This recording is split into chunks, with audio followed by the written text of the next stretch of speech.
So, you want to learn how to wheelie. Well, it's not super hard. You can definitely learn it. Takes quite a while. Takes like a couple months just to learn how to do it. Just to learn how to use the foot brake and stuff. And a lot if you practice, you know, at least 2 or 3 times a week. You can get it down. It's not super hard. You're pretty much just fighting yourself because you're scared of looping the bike. Obviously nobody wants to loop, and that fear is pretty normal. So going along at this speed, pull the clutch in and you rev it up, dump it, right?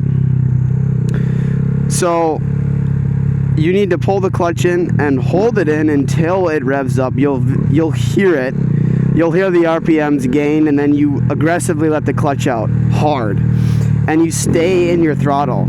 You can do a clutch up and then just let out. That's not gonna work. You have to stay in your throttle like this. And then you can stay up. With the Honda Grom especially, you kind of have to do everything in your power to help it up. They don't really have much power at all. Mine is re-geared. I have 14 in the front and 37 in the back, so it helps for wheelies and whatnot. But you can do this on a stock Grom. You can do this stock gearing, stock Grom. It helps with the mods I have. That's the only difference. So that's what you're going to be doing for quite a while. You're going to want to clutch up, and you'll get some height out of it. And try to stay loose on the bike. Don't be death gripping the bars really hard. That does not help. And yeah, basically the best way to learn is to just practice and do it. So that's what you're gonna do, is clutch up many times. I want you to get like, I don't know, about this high or so. And as you continue to do it, you're gonna realize that you're getting higher and higher. And once you start to get, say here, I want you to start using that foot brake. Because if you go past balance point, which is where the bike is balancing and it's not gaining any speed and you're not slowing down, you're just kind of staying there. Once you get past that point, the bike will start to fall backwards on its own. So here's balance point. Now I'm behind it. The whole bike goes weightless, and you feel it start to fall back a little bit, and that's when you use your foot brake. You have to catch the bike with the foot brake. And when you're holding balance point, you use the foot brake pressure to modulate your wheelie height. So before you even get there, the most important thing is to learn that foot brake. If you don't learn foot brake and you go back too far, you'll scare yourself. And a lot of people, when they learn, they take their feet off, they get scared, they kind of blank out. You need to train your foot to hit that brake without you even thinking, so that you'll save yourself every time. So you clutch up like you've been doing, about this high, and then just hit the foot brake. Bring it down right away. Clutch up, hit the foot brake. Clutch up, hit the foot brake.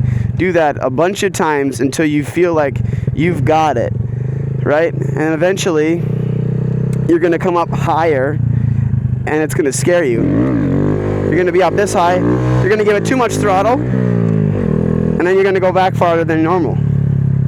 And once you get to that point, you're going to hit the foot brake automatically, and then all of a sudden it's going to start to click. After you do that a couple more times, you'll be able to hold it a lot longer, and you're going to automatically use the brake because that's what you trained your foot to do. So start with that. You clutch up, foot brake, foot brake. So I'm dipping behind balance point, I'm hitting the brake. Start with that, and I can make more videos on more advanced tips, but this is just a basic tutorial because there's so much I can explain, and let me know in the comments if you want me to explain more, and I'm more than willing to. I enjoy making these videos. So because I mean, when I was learning how to wheelie a couple years ago, I definitely wish that there was more information out there. I mean, I can talk about like suspension setup, the type of tires you have, and the seat even matters a lot. Like, there's a lot that goes into it that you don't even think about, that nobody really talks about. So I can get into that definitely in the future. So to sum everything up, you're gonna clutch in, rev, dump, and on a Grom, it helps a lot if you lean back a bit, kind of lean back to help the bike up because it has not much power, and it's more controlled that way anyways. So you lean back, clutch in, dump all at the same time, and then get to balance point. Once you're at balance point, you can kind of hold it. It helps a lot to stay smooth with the throttle. You don't want to be choppy, you want to be smooth.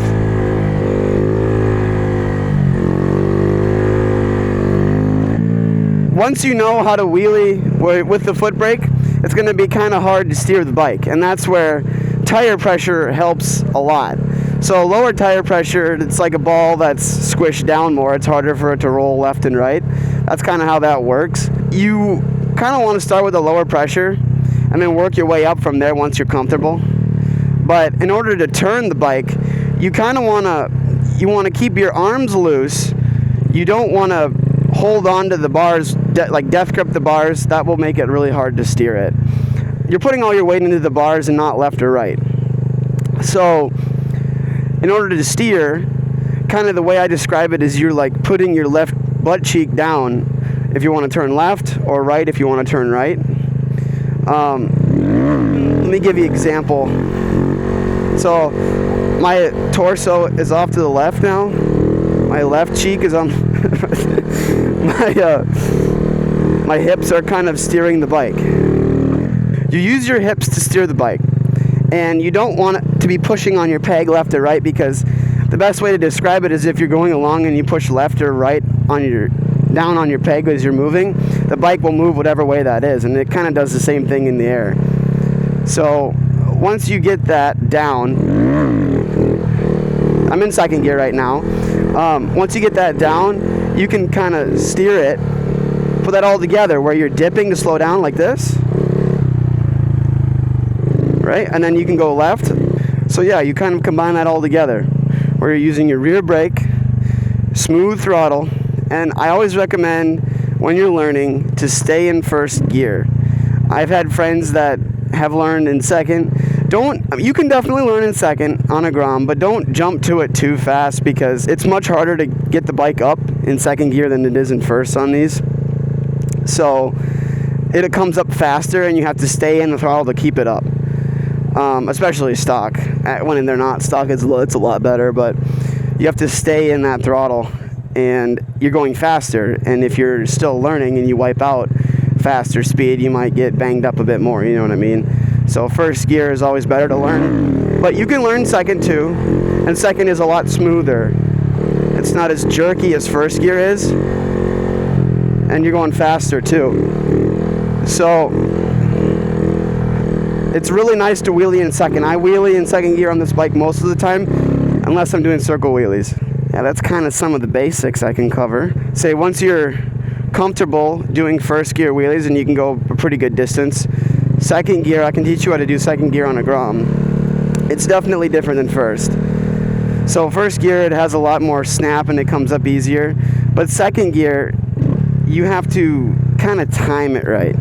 I'm going to explain this like how it is on a stock Grom, because on mine with the rear sprocket, I can just sit back and it comes up kind of. So with the stock Grom, some people jump, or they kind of push down on the pegs and then pull back. You send your butt off the seat in the back like this, and it helps to, and you yank as you dump the clutch, and that helps the bike to come up. You have to give it a lot of encouragement with stock gearing. You can definitely change the gearing. I recommend it if you are going to learn how to stunt. It's a lot better, and it's less hard on your clutch too. It's not putting so much load on it. So yeah, you kind of the same thing as first gear. You clutch in, rev it up, dump it, but pull hard and kind of send your butt backwards. And then you kind of hop forward back onto the seat. On the lip there, kind of hop back forward onto it. So that's how you can do second gear. So yeah, put in the comments what you want to see or any questions. I can answer them. I try to answer all the comments. So yeah, I hope this video helps. And remember, the only way to get better is to go practice. So get out there and go with a lot.